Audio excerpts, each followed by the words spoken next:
At graduation, Dad said, "After today, you're not our responsibility. You're on your own." Then my CFO called. The IPO hit $5 billion. But everyone heard. And Dad's face, when he realized his helpless daughter just became a billionaire. "Hi, my name is Ava.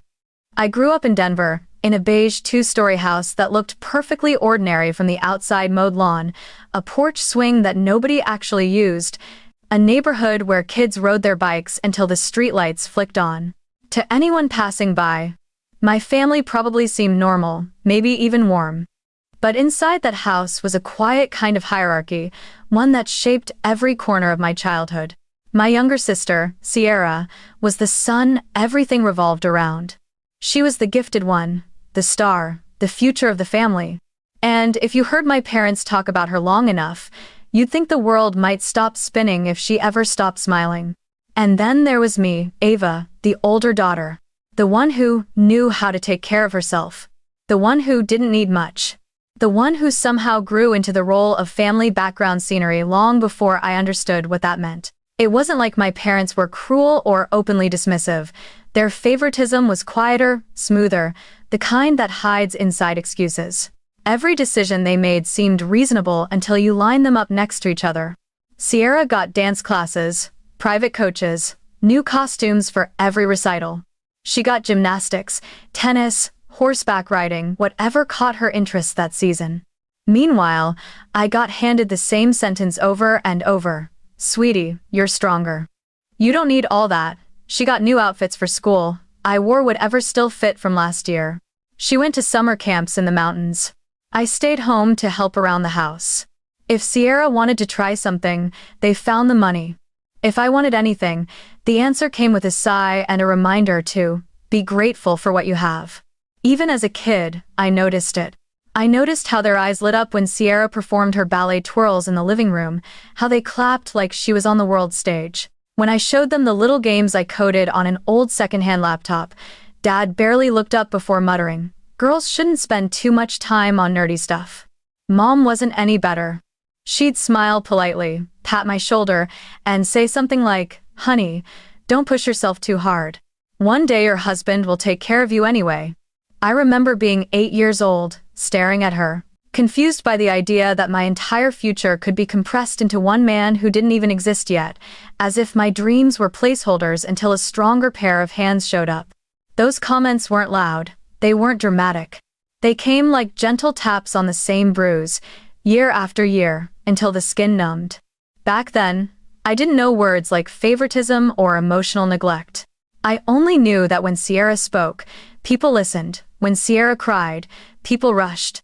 When Sierra succeeded, the world seemed to applaud.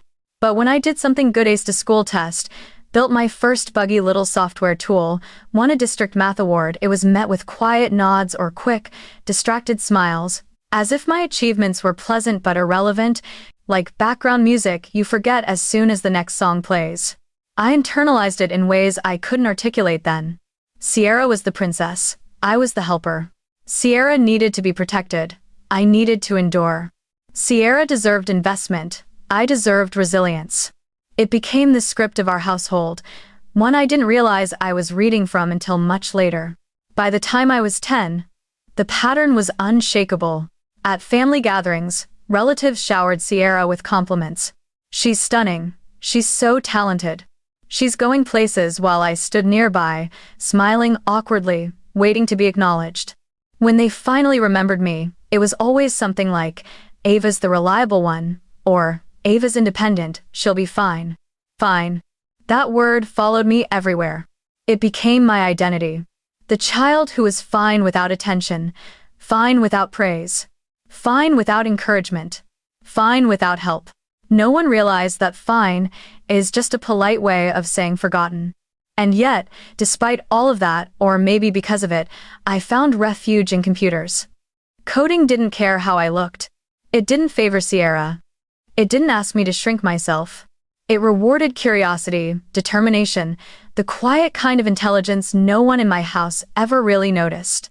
On weekends, while Sierra tried on new dresses or practiced routines for her upcoming recitals, I stayed in my room, typing away, losing hours to lines of logic and trial and error debugging. I built tiny games, automated little household tasks, and created messy digital worlds no one else cared to enter. For the first time, I felt capable not because someone told me I was, but because the results were right there on the screen. But every victory was private. Every discovery was contained. I learned not to share them anymore, not after Dad's dismissive wave or Mom's gentle reminders that my future didn't depend on geek hobbies. They weren't trying to hurt me, they were just repeating the beliefs they grew up with, passing down the same small expectations wrapped in love they didn't know was conditional. Still, each comment carved something out of me, something small but essential. Those tiny cuts became thousands, each one a message. You don't matter as much. You're not special. You're not worth investing in. You're the one who survives, not the one who shines. Looking back, I can see how early the imbalance began. I can see how thoroughly it shaped me, how it pushed me to work quietly, to hide my dreams, to achieve in secret, to never expect applause. I didn't know it then, but all those unnoticed hours at my old laptop would later become the foundation of a billion-dollar company. And all those years of being underestimated would become the armor I needed. But at the time, all I felt was a slow, aching truth settling into my bones. In my family, being the older daughter meant being the invisible one. And invisibility, when you live in it long enough, starts to feel normal, like a second skin you don't notice until the day you finally step into the light and realize how heavy it was all along. When I finally left for college, it felt less like a milestone and more like slipping out the back door of a house where no one noticed I'd gone. I got into the University of Colorado Boulder on a full academic scholarship, something my parents congratulated me for exactly once before shifting their attention back to Sierra's upcoming cheer competition. They didn't offer to help with moving. They didn't ask what dorm I'd be in or what classes I was excited about. They simply said, "Good luck, sweetie," as if I were heading off to summer camp and not the next 4 years of my life.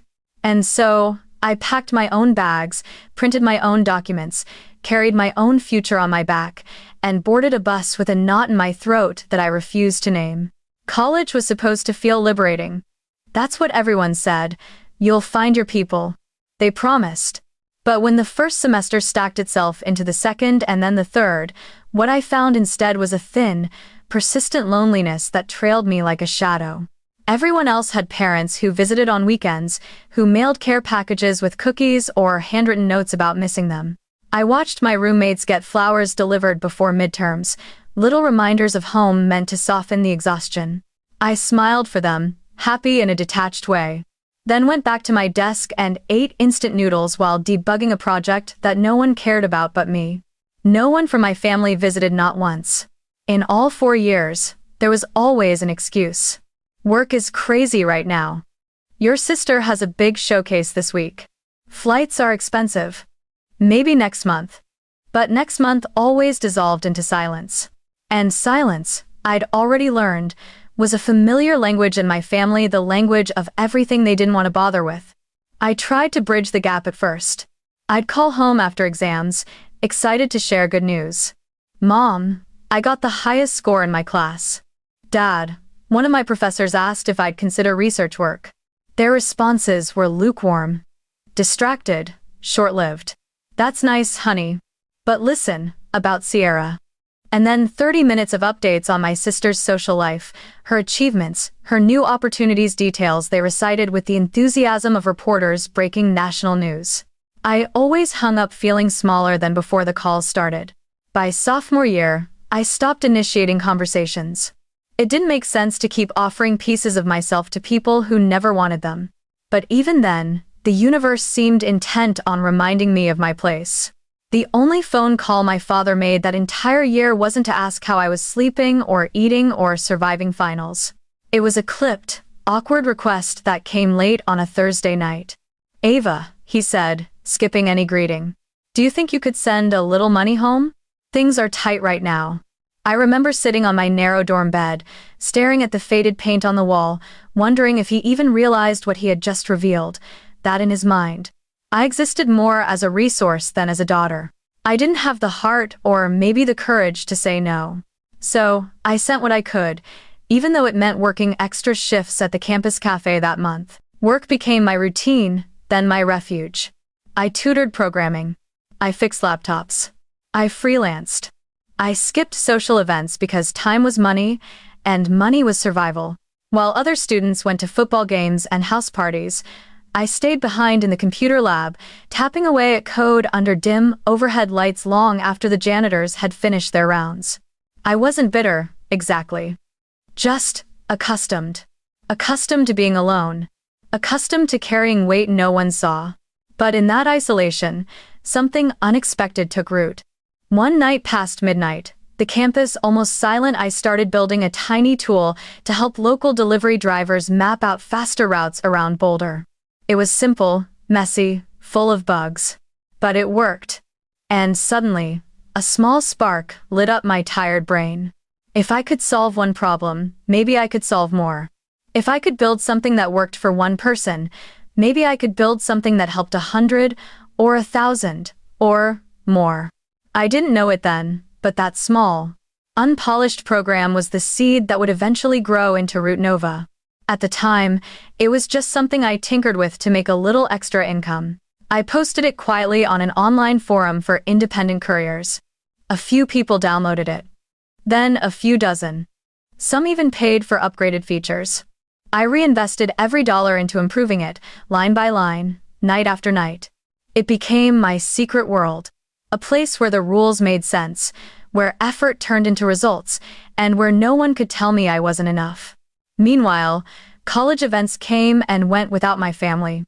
I had presentations I was proud of, ones where professors shook my hand and classmates asked thoughtful questions, but the seats reserved for family remained empty every single time.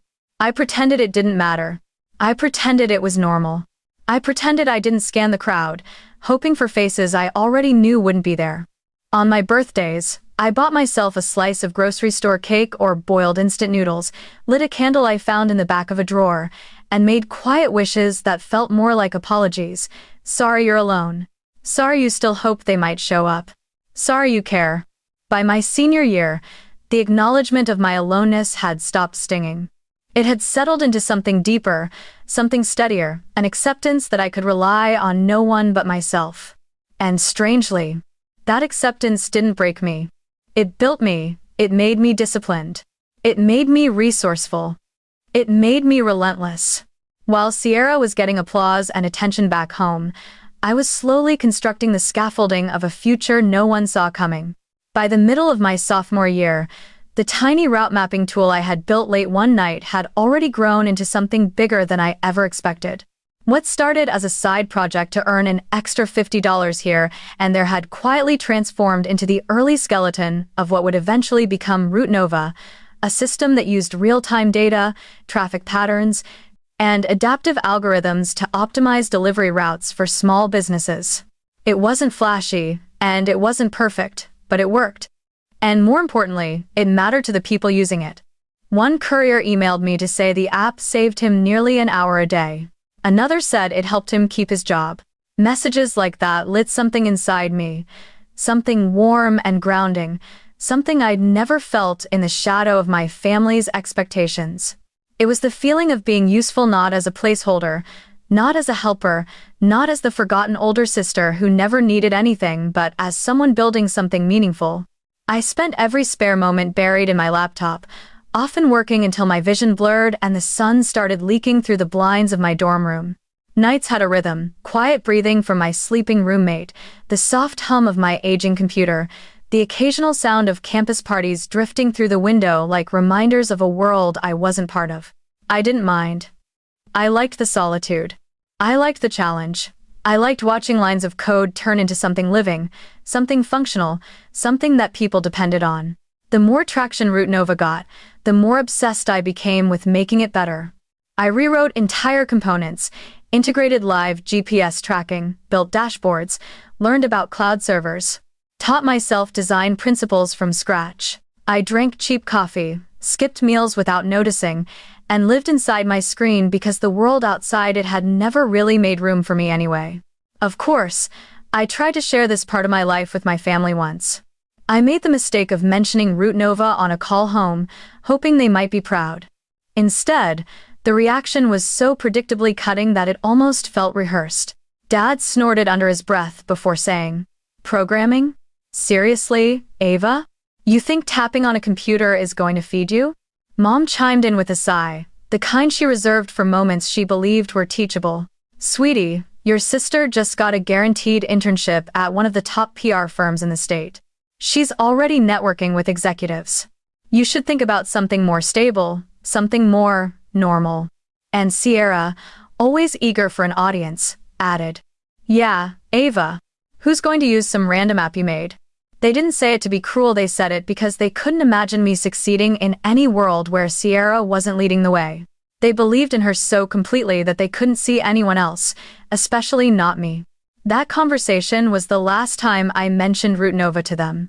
I learned quickly that sharing my dreams with people who didn't believe in them only made the distance between us heavier, so I built in silence. I created in darkness. And strangely, it made the work feel sacred, like a secret garden no one could trample. Meanwhile, Root Nova was no longer just a scrappy college project. Word spread slowly at first, then faster. By the time junior year rolled around, hundreds of couriers and small businesses across Colorado were using it. Some sent donations. Some upgraded their subscriptions. Some sent long messages explaining how the app had helped them keep up with demand, reduce fuel costs, or avoid layoffs. I read those messages at 2 a.m. with tired eyes and a full heart. Then one day, everything shifted. I received an email with a subject line so simple I almost deleted it: "Interested in your work." The sender was Ethan Brooks, an early-stage angel investor known for backing unconventional founders. At first, I thought it was a scam. Why would someone like him reach out to someone like me, a 20-year-old girl coding in a cramped dorm room, eating ramen over a keyboard stained with coffee rings? But when I opened the message, my breath caught. He had done his research. He had tested Root Nova. He saw potential. Real potential. And he wanted to talk. Our first video call was surreal. Ethan sat in a glass office in San Francisco. I sat cross-legged on my dorm bed wearing a hoodie with a peeling logo. I stuttered through the pitch, my hands shaking just off camera. But he didn't seem to care about my nerves. He cared about the product. About the vision. About my relentless obsession with solving problems most people didn't notice. An hour later, he offered a small investment, nothing massive, but enough to upgrade infrastructure, stabilize the system, and buy myself a computer that didn't overheat every time I opened more than 2 windows. It felt like breathing after years underwater. Shortly after that, through an entrepreneurship program on campus, I met Daniel Blake, a finance major with sharp instincts, a calm mind, and an almost unsettling ability to understand numbers at a glance. He was the complete opposite of me, steady where I was scattered, rational where I was emotional, composed where I was chaotic. When he asked to join Root Nova as CFO, I thought he was joking. But he wasn't. He saw something in the project. More importantly, he saw something in me that my family never had, potential worth betting on. We spent countless nights in the library discussing revenue models, user acquisition, operational costs, and long-term scalability. While the rest of campus slept, we planned. While others partied, we debugged. While Sierra posted glamorous photos from corporate PR events, Daniel and I sat shoulder to shoulder at a study table covered in empty cups, building the foundation of a company that didn't yet know it was destined to change everything. All the while, my family had no idea. They thought I was still the girl who ate noodles and worked cafe shifts, the girl who lived quietly, achieved quietly, existed quietly. They didn't ask questions because they never expected answers worth hearing. And I didn't volunteer anything because I had finally accepted the truth. The people who dismissed me would never understand the world I was building. What they didn't know but soon would, was that the very thing they mocked was becoming too big to hide, too impactful to ignore, too powerful to fit inside their old narrative of who I was supposed to be. And as Root Nova grew in the shadows of their indifference, I grew with it, steadier, stronger, clearer in my purpose, until the day came when neither of us could be overlooked anymore. Christmas at the Morgan house had always been a spectacle, but that particular year, the year Sierra turned 16 and Root Nova quietly crossed its first 1,000 active users, felt like the turning point I didn't know I'd been walking toward for years. I came home from college hoping, maybe foolishly, that the holidays might soften something between us. Snow blanketed Denver that weekend, the streets glowing under strings of lights, families slipping in and out of shops with warm drinks and fuller hearts. I remember stepping through our front door, suitcase in hand, and watching my mother sweep right past me to check the decorations on the staircase.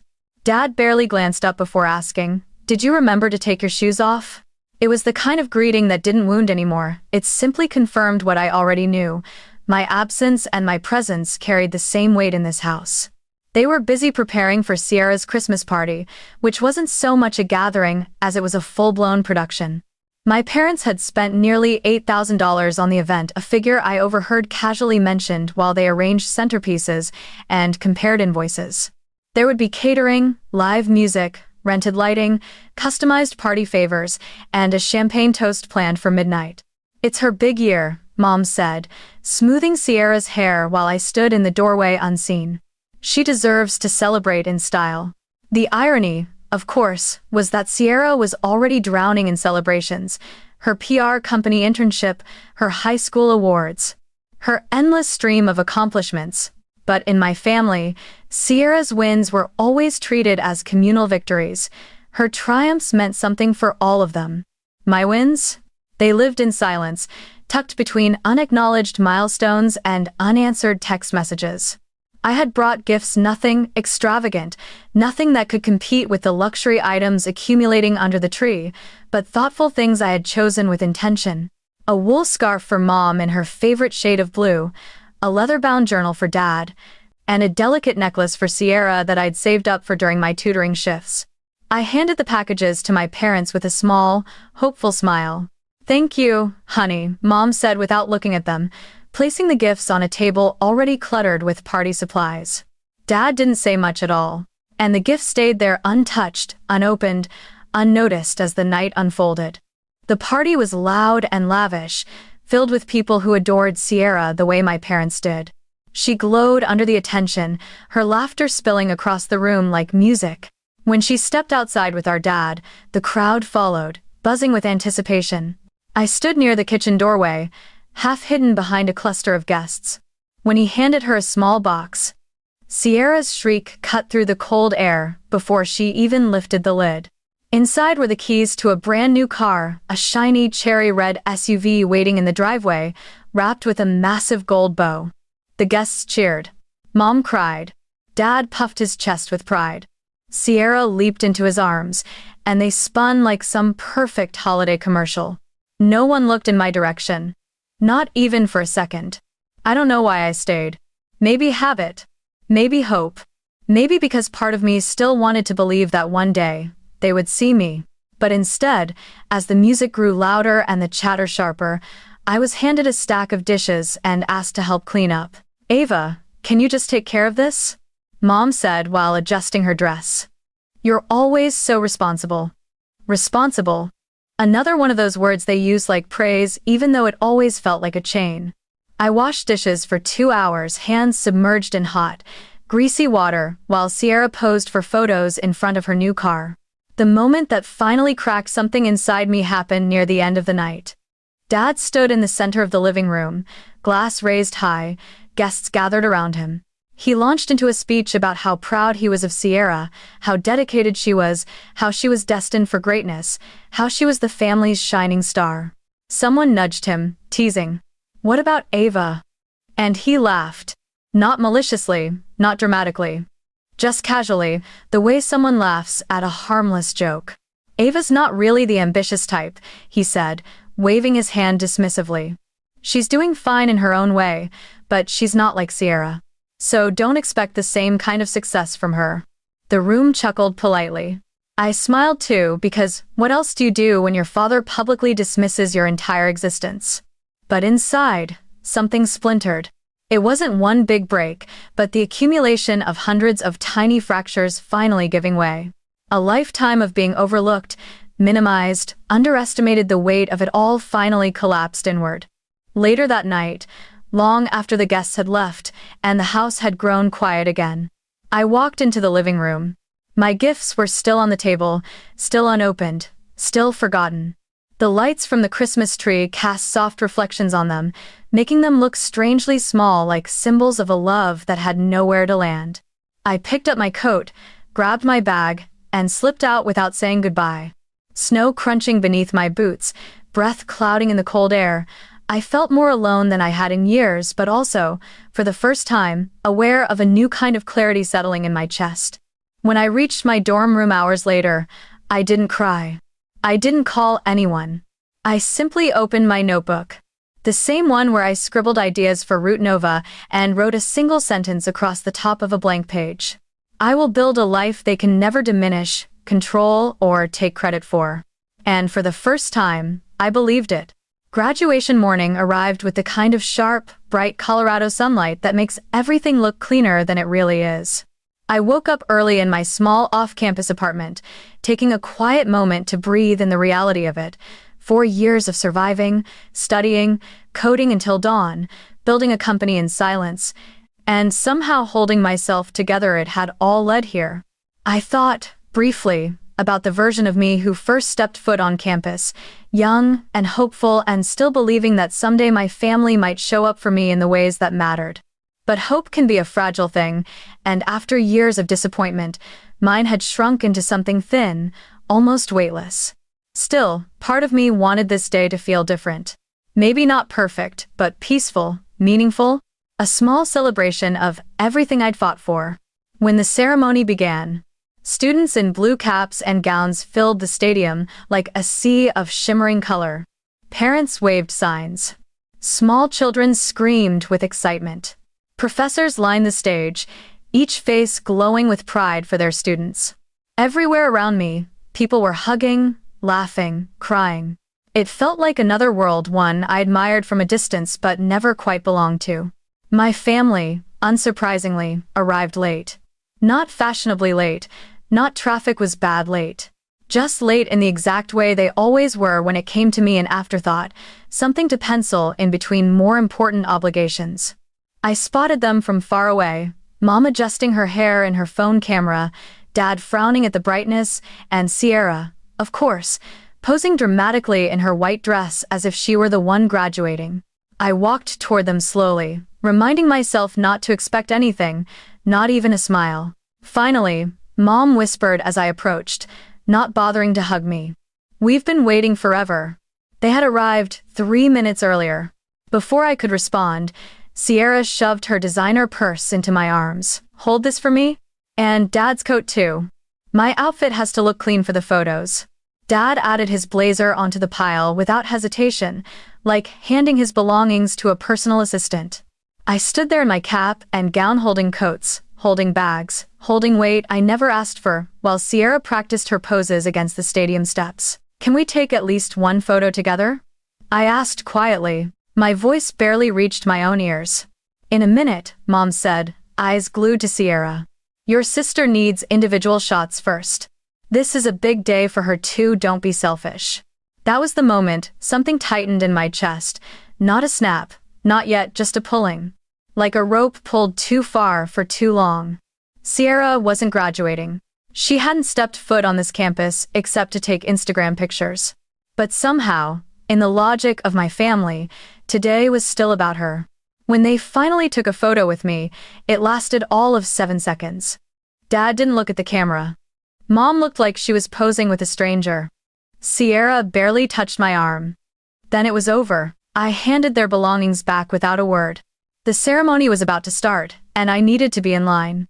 As I walked toward the student section, Sierra called after me. "Don't trip. That gown looks kind of big on you." A few students turned. I forced a smile, not for them, but for myself, to keep the cracks from showing. The ceremony began, a rhythmic procession of speeches, applause, and names called into the echoing stadium air. My heart thumped softly beneath my gown, not from fear, but from the quiet understanding that this chapter of my life was closing in more ways than one. When my row stood, I stepped forward with them, palms sweaty, breath steady. I lifted my chin, rehearsing in my mind the walk across the stage, a walk I'd earned on my own. I was only 2 students from the podium when it happened. My father impatient, irritated. Unaware of how loudly he spoke, grabbed my elbow as I passed by the family section on the way to my seat. His voice was low, but sharp enough to pierce through the surrounding noise. "After today," he said, adjusting his sunglasses, "you're not our responsibility anymore. Do you understand? You're on your own now." There was no anger in his tone. That almost would have hurt less. Instead, it was the tone he used when discussing utility bills or grocery lists. Practical, final, detached. As if he were announcing a family policy and not slicing through whatever connection we had left. I stared at him for a moment, letting the words settle, not in confusion, not in shock, but with a kind of clarity so quiet it felt wholly on my own. As if I hadn't already been. As if the last 4 years, or 14 years, hadn't already proven that. He thought he was releasing me. He didn't realize I had never belonged to them in the first place. I didn't respond. I simply turned and walked back to my seat, feeling something inside me shift, subtle but irreversible. The rope inside my chest didn't just tighten this time, it loosened. Completely. As the ceremony continued, my eyes skimmed the crowd, watching parents cheering for their children, lifting them onto their shoulders, crying into their sleeves. And that's when the truth crystallized. It wasn't today that they stopped taking responsibility for me.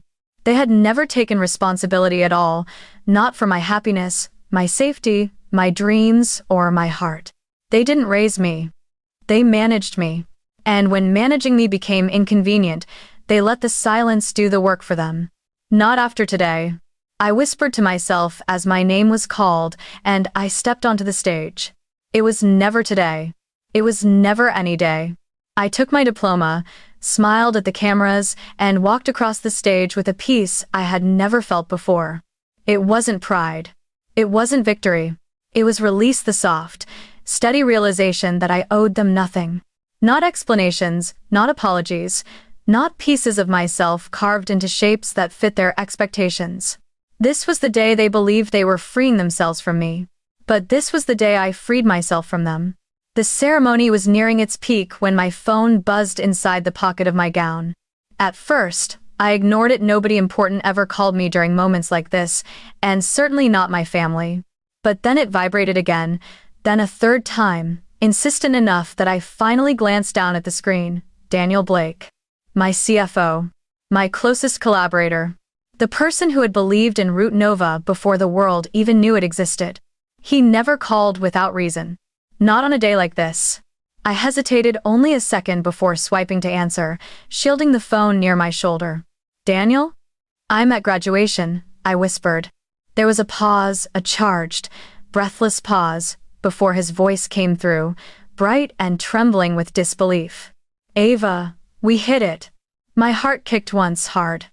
"Hit what?" Another pause. Then, clearer, louder, like he couldn't hold the news inside another second. $5 billion. The IPO hit $5 billion. "Ava, you're officially one of the youngest billionaires in the country." The world didn't just stop, it folded inward. All the noise, the applause, the speeches, everything fell away in an instant. The stadium seemed to exhale at the same time I did, a long, stunned breath that left me weightless. I didn't move. I didn't speak. I just stood there, clutching my phone, trying to absorb a sentence so large it barely felt real. But the sound had carried.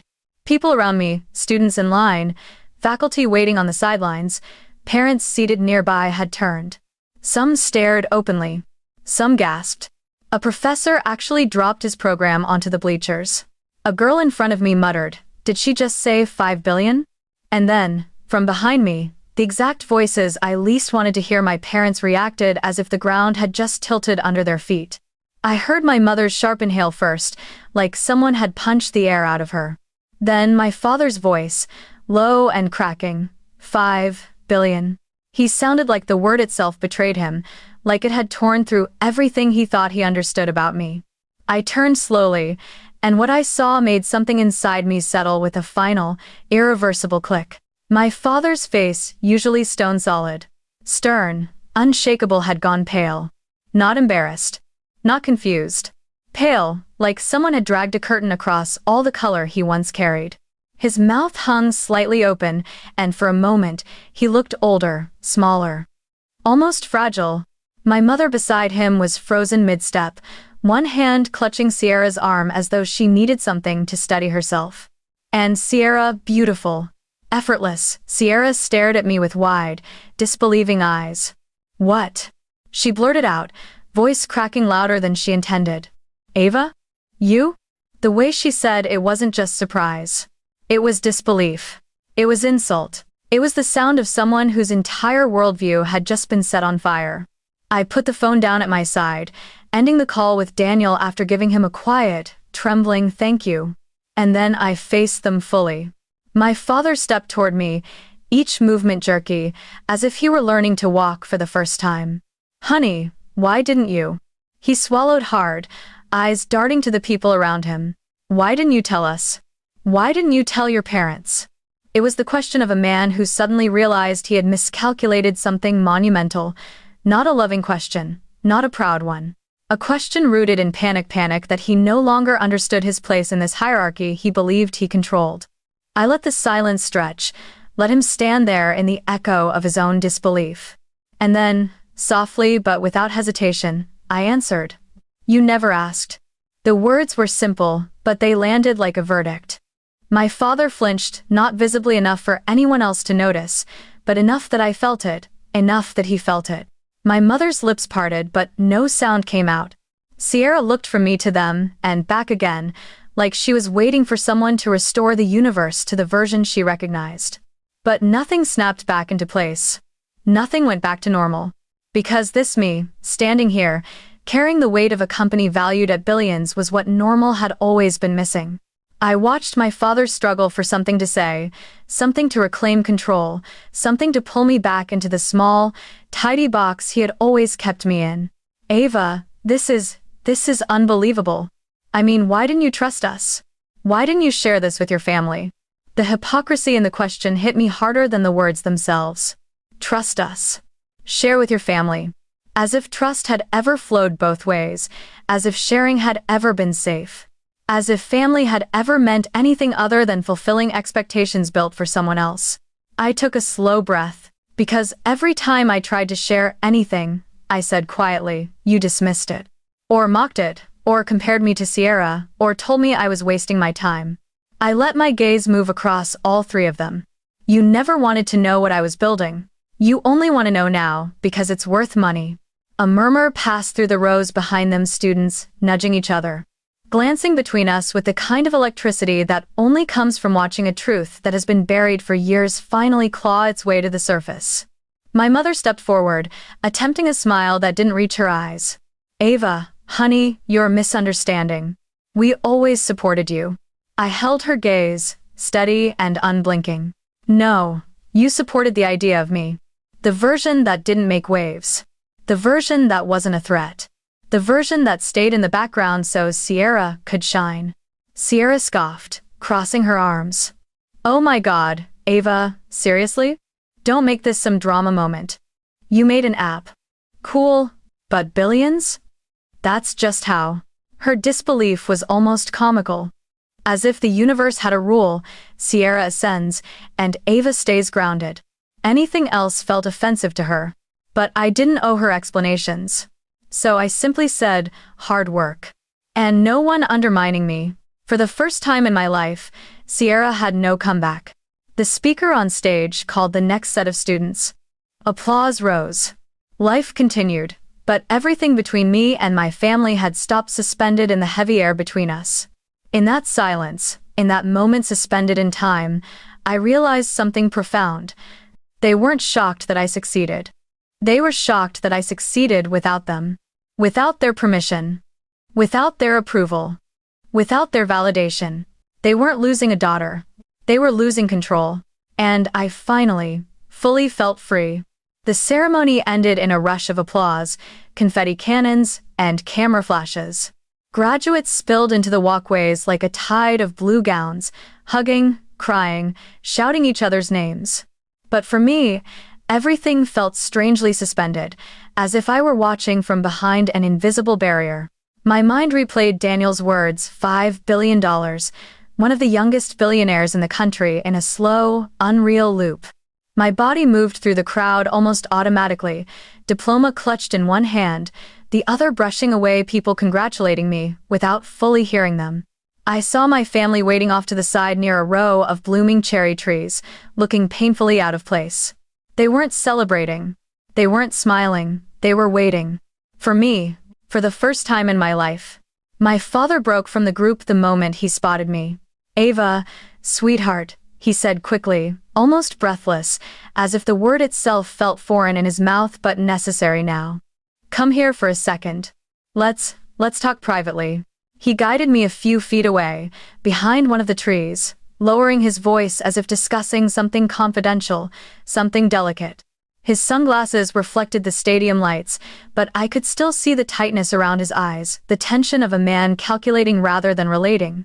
"Listen," he began, placing a hand on my shoulder with careful precision. "This success of yours, it's incredible, truly. And I know we've had our misunderstandings.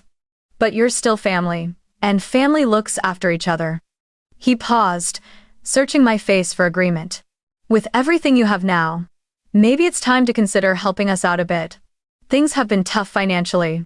The house needs repairs." And his voice dropped lower. "Maybe we could think about investing in something for Sierra. Something to help her get started. You know how talented she is." I stared at him, letting his words coat the air between us. He hadn't asked how I was feeling. He hadn't congratulated me. He hadn't even acknowledged the years I spent alone getting to this moment. He went straight to what I could give him. "What exactly are you asking for?" I asked softly. His jaw tightened. "Just support. A contribution, you'd barely feel it. And it would change everything for us." "Of course. For us. Not for me. Not with me.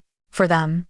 Before I could respond, my mother swept in, her smile wide and overly bright, the way people smile when they smell money nearby. She took both my hands in hers, squeezing them like she'd been doing it all my life. "Ava, darling, don't listen to your father's awkward wording. What he means is family shares blessings. And now that you have more than enough, it's only natural we all uplift each other. Especially your sister." Right on cue, Sierra stepped forward, flipping her hair with practiced innocence. "Actually," she said lightly, "I had an idea. You know I've always wanted to start my own fashion label. Something elegant, high-end. I even have mood boards." She shrugged, as if this were all perfectly reasonable. I figured, maybe you could help get it off the ground? Like, 500,000 would be enough to launch. It's nothing to you now, right? Nothing. The word echoed through me like a pulse of static. My family had never asked me what I needed. Never invested in my interests. Never believed in my future. But the moment my success became undeniable, they lined up open palms, expectant eyes, entitlement disguised as familial love. I let out a quiet breath and looked at each of them, one by one, my father's forced humility, my mother's polished sweetness, Sierra's casual entitlement, as if seeing them clearly for the first time. Maybe I always had. Maybe I just finally had the strength to admit it. A slow, calm smile spread across my face. "So that's it," I said. "That's why you're suddenly here. That's why you suddenly care." Mom blinked. "Ava, honey, it's not." "It is," I said gently. "It's exactly that." My gaze softened, not with affection, but with clarity. All my life, I wasn't enough. Not worth your time, not worth investment, not worth showing up for. But now that I'm successful, now I have value. Isn't that right? Sierra rolled her eyes. "Oh, please. Don't make this dramatic. We're just asking for a little help. Families do that." I tilted my head. Families do a lot of things. They show up. They support. They care. They ask how you're doing before asking what you can give them. I paused, letting the words settle. "You've never done any of that." My father stepped closer, lowering his voice urgently. "Ava, listen. This attitude isn't fair. You're part of us. You owe your family something." That word "owe" hit with the dull thud of a hammer. I felt something shift inside me, gentle but final. Not anger, not even sadness.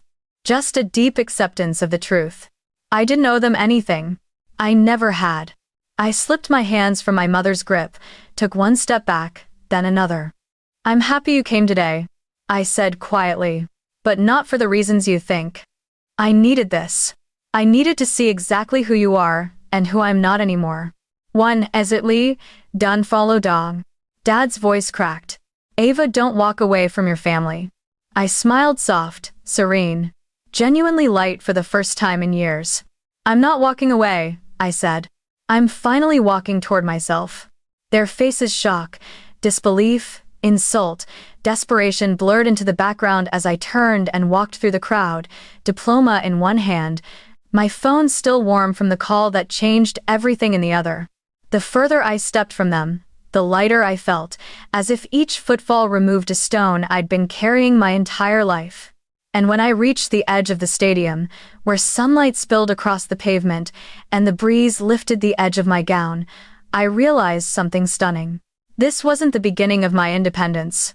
It was the first time independence felt like freedom. I didn't make it far before I heard them calling after me my name, cutting through the noise of graduates, families, balloons brushing against jackets, laughter echoing between cars. At first, I kept walking, letting the cool Denver air steady the rush in my chest. But then I heard footsteps fast, frantic, and my father's voice, raw in a way I'd rarely heard it. Ava! Ava, stop. I paused only because I didn't want this moment, my moment to turn into a public spectacle. I stopped halfway across the parking lot, between rows of sun-warmed cars, their windshields catching the late afternoon light. My cap tilted slightly in the breeze, my diploma folder tucked under my arm like a shield. I turned just as my parents and Sierra hurried toward me, their faces a mixture of panic, indignation, and beneath it all entitlement sharpened into urgency. My father reached me first. Ava, he said, breath uneven. We're not done talking. You can't just walk away. We're your family. You owe us the respect of a conversation. Respect. The word stung, more than anything else he'd said that day. My mother chimed in, desperately smoothing her skirt as if appearances mattered even now. Sweetheart, your father is right. We didn't mean to upset you. We want to be part of your success. This is a blessing for all of us. A family blessing. Sierra crossed her arms, her tone sharper. Seriously, Ava. You're being dramatic. You're rich now, why wouldn't you help your family? Why wouldn't you help me? It's not like you even struggled compared to everything I've been working for. I let out a breath I hadn't realized I was holding. For years, I shrank my reactions. I softened my tone. I tucked away my pain because I was terrified of being dismissed, mocked, ignored. But today, the weight of silence lifted. I lifted my eyes and met theirs, three faces frozen in the expectation that I would fold, as I always had. I'm going to say this once. I began, voice calm, steady, frighteningly clear even to myself. So, listen carefully. My father bristled at the tone like how dare the child speak with authority, but I continued. All my life, you chose Sierra. In every moment, in every decision, in every choice that mattered. You chose her. Not me, never me. My mother's eyes widened, but I didn't let her interrupt. When I got awards, you barely remembered. When Sierra won anything, you'd shout it from the rooftops. When I asked for support, you didn't have time. When she asked, you'd move the world. You didn't show up for my birthdays. You didn't show up for my presentations. You didn't show up for me, ever. Not until you realized I had something you wanted. Dad opened his mouth, but the words I'd kept buried for years rose faster.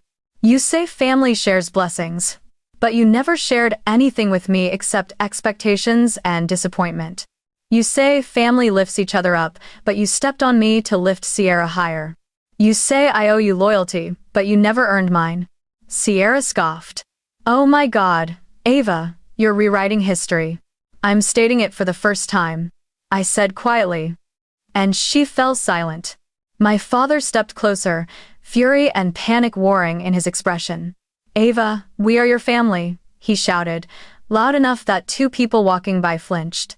We're blood. You can't just leave. You can't just abandon us. I wetted my no. Something in me hardened, not in bitterness, but in certainty. Family, I said, is not a place that abandons you and then comes back only when they see what they can take. Family is not conditional love.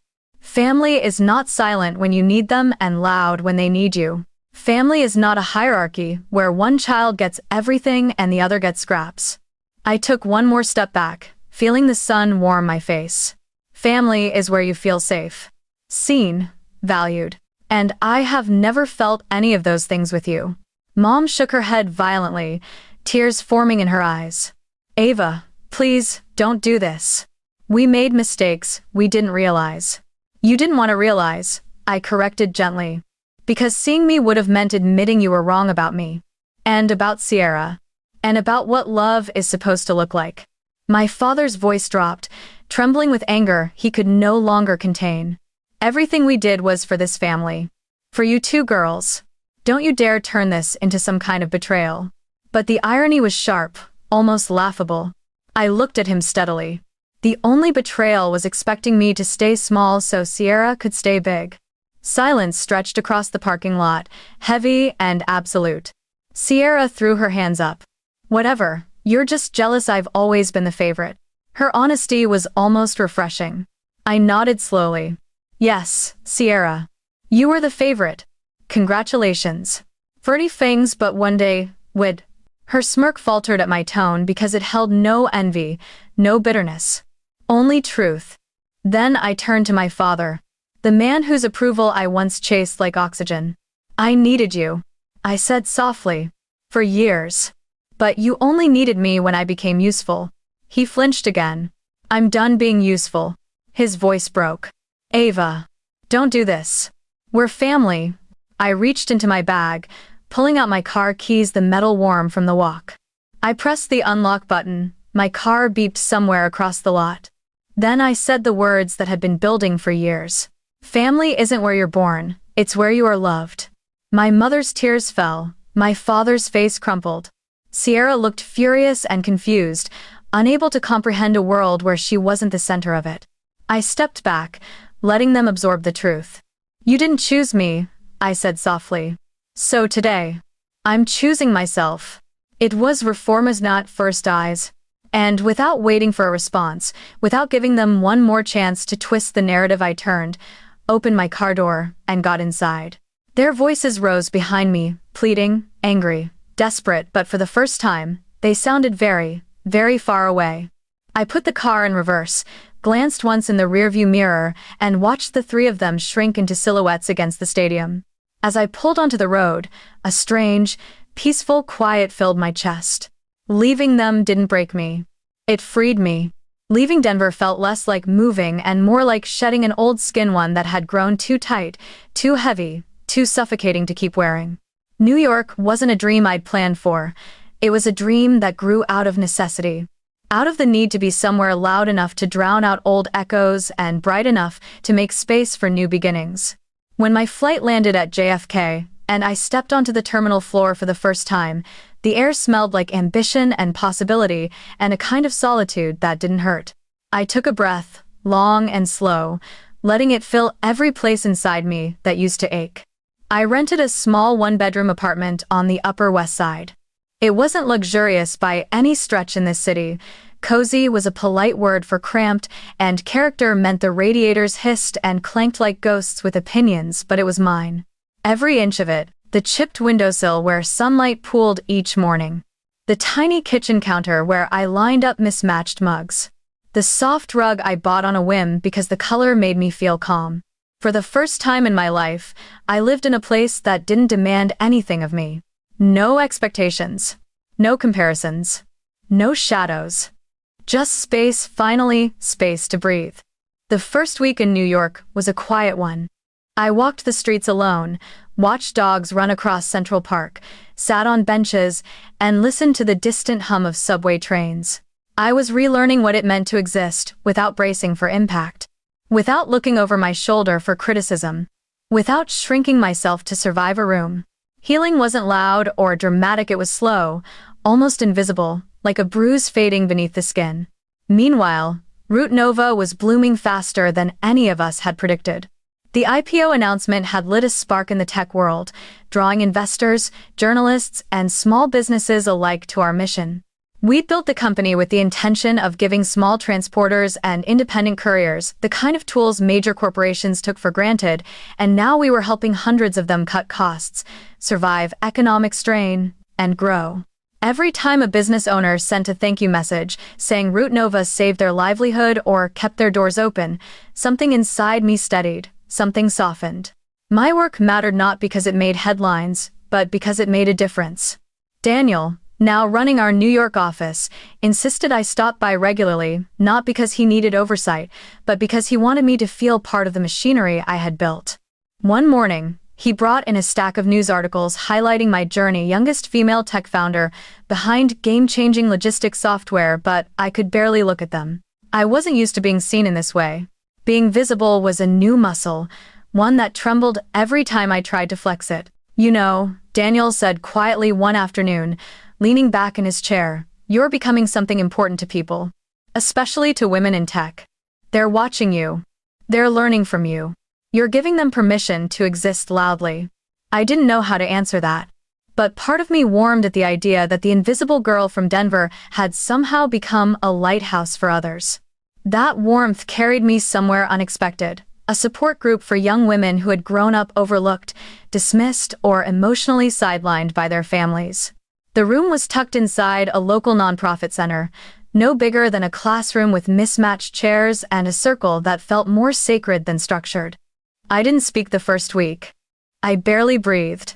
The stories around me, girls who were told their siblings were more valuable, who were taught to dim their light, who were celebrated only when they were useful, they all sounded like versions of my own life spoken aloud by strangers.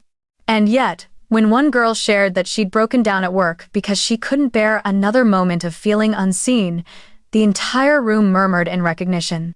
I realized then, I wasn't alone. Not anymore. Not ever again, if I chose it. Slowly, I began to speak too.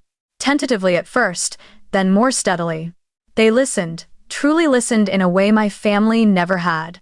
I learned to listen back. And somewhere in that room, surrounded by women rebuilding themselves from the inside out, something in me cracked open not painfully, but like a seed recognizing spring. At the suggestion of the group facilitator, I started therapy. It terrified me at first. Sitting in a room with someone whose only purpose was to listen felt almost unreal. But week by week, I spilled pieces of myself, things I had tucked away so deeply I'd almost forgotten they existed. The therapist never rushed me, never judged me, never tried to force my story into a shape that wasn't mine. And for the first time, I felt heard in a way that made the air in my chest expand instead of collapse. In therapy, I learned things I'd never named before. That loneliness can become a habit. That self-reliance can become armor. That healing is not the absence of pain, but the presence of safety. That love without conditions is possible, but only if you stop accepting the kind that hurts. Outside of those sessions, life moved quickly. Root Nova expanded to more cities. I was invited to speak on panels, to mentor young women, to appear on magazine covers. They called me a face of innovation, a breakthrough female founder, a rising tech icon. But titles didn't change me. What changed me were the quiet things, making tea in my little kitchen, journaling in the evenings, laughing genuinely, something I'd almost forgotten how to do, standing in front of a mirror and recognizing myself again. I wasn't the invisible child anymore. I wasn't the background character. I wasn't the girl waiting for her family to see her. I was the woman who saw herself clearly, fully, tenderly for the first time. And that was worth more than any valuation, any IPO, any wealth. For the first time in my life, I was home.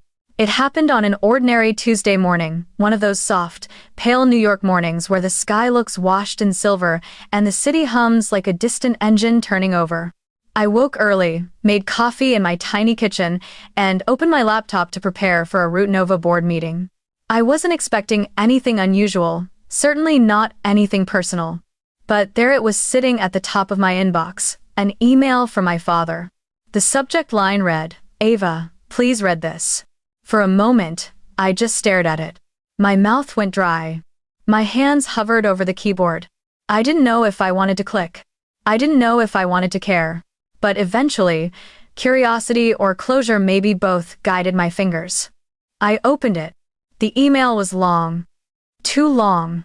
Paragraphs upon paragraphs, as if he were trying to rewrite years with sentences. He wrote about regret, how he was too hard on me, how he didn't realize how much I'd grown, how much I'd accomplished. He blamed stress, blamed financial pressure, blamed the way he was raised, blamed old habits he hadn't questioned. He said he loved me, in his own way, even if he didn't show it. He said he was proud now. He said he hoped that one day, maybe, I could find room to forgive him. He never mentioned the years of absence, the favoritism, the silence, the way he dismissed me until I became something he could brag about. He apologized, but the apology was wrapped in excuses, layers of explanations designed to soften the truth rather than face it. And strangely, I didn't feel anger. I didn't feel satisfaction. I didn't feel anything sharp or burning or overwhelming. I just felt done. I read the final line. You will always be my daughter, and I hope someday we can talk again. And then I hovered over the keyboard, considering my next move. For a moment, I thought of responding. Not with forgiveness, but with honesty. But then I realized I didn't need to. That chapter had already closed. So, instead, I did something simple. Something final. Something that felt like an exhale leaving my body after years of holding my breath. I dragged the email into a folder I had created months earlier, after leaving Denver.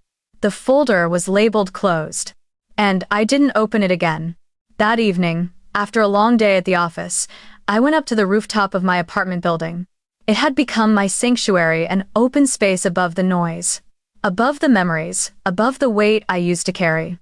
The air was crisp, the wind weaving through my hair, and the city below glowed like a constellation made of steel and ambition.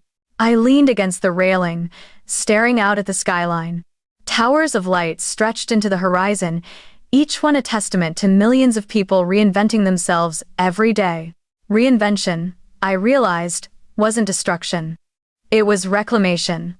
A soft, almost disbelieving smile curved across my face. I didn't lose a family, I whispered to myself. I simply walked away from a place that was never home. And the truth settled inside me, like warmth spreading from the center of my chest. I wasn't abandoned. I was released. I was freed. Maybe for the first time in my life, I felt whole. Not because of the company I built. Not because of the money. Not because of the recognition or the headlines. But because I'd finally learned to stand with myself, not against myself. If you're listening, if you've walked this journey with me, page by page, moment by moment, then here's the part that matters most, the part I wish someone had told me years ago. You don't have to keep chasing love from people who only know how to love you when it benefits them. You don't have to twist yourself into smaller shapes to fit someone else's comfort zone. You don't have to earn the right to be valued. You don't have to stay where you are merely tolerated. Sometimes, success isn't about proving them wrong. Sometimes, success is simply about freeing yourself from their expectations, their limitations, their inability to see you clearly. Sometimes, choosing yourself is not selfish. It is survival. It is healing. It is rebirth. Family isn't the place you're born into. It's the place where your spirit is safe. Where your dreams are nurtured. Where your heart is held, not judged. Where you are loved, not compared. Where you can breathe without shrinking. Maybe your family is blood. Maybe it's friends. Maybe it's people you meet later in life who finally show you what unconditional care feels like. Or maybe for now your family is just you. And that is enough. As I stood on that rooftop, looking out at the city that had become my refuge, I realized something simple and holy. I had not been climbing alone.